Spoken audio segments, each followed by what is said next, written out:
Hello everyone, good morning. My name is Teacher Kate. Welcome to our English class.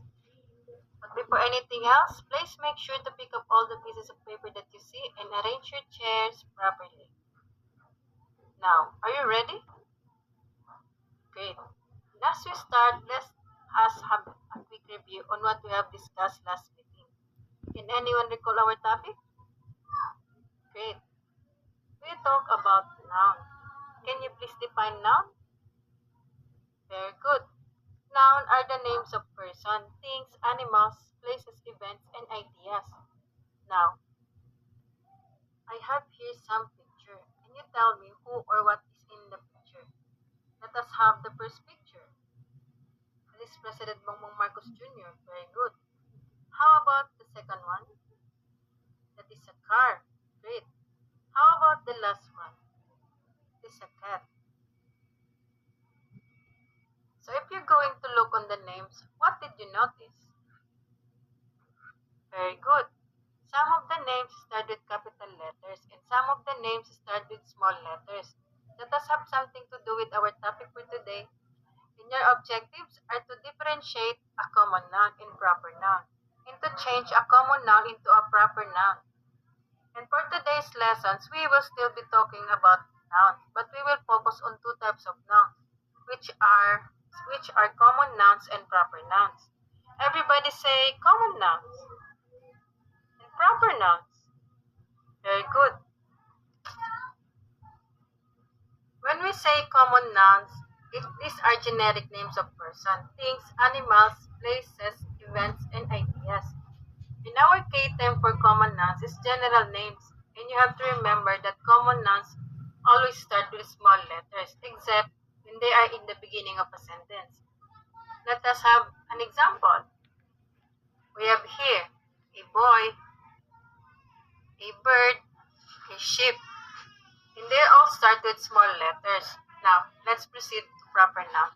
So when we say proper nouns, these are the specific names of person, things, animals, places, events, and ideas.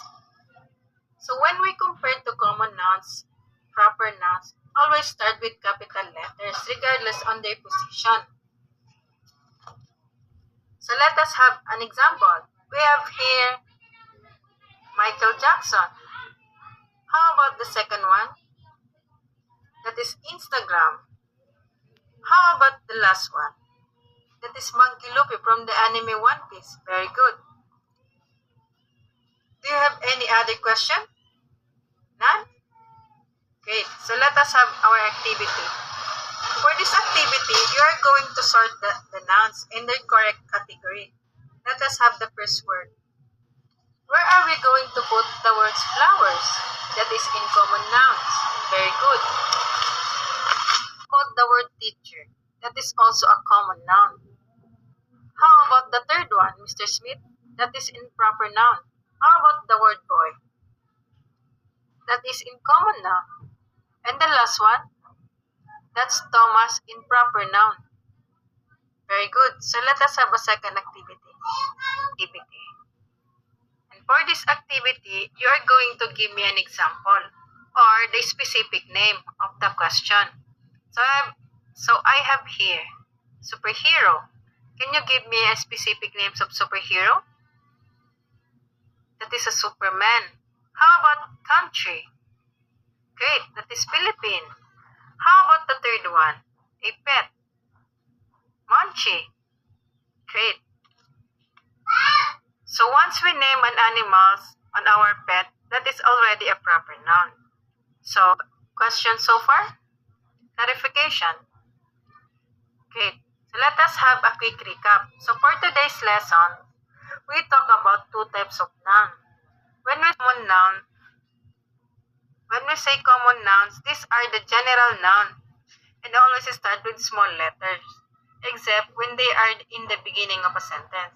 And another one is proper noun. These are the specific noun and they always start with capital letter. Let us have a short quiz. And for this quiz, you are going to underline the common noun and circle the proper noun. Are you finished? Okay. You can cannot submit your papers, I'll be checking them and return them to you tomorrow.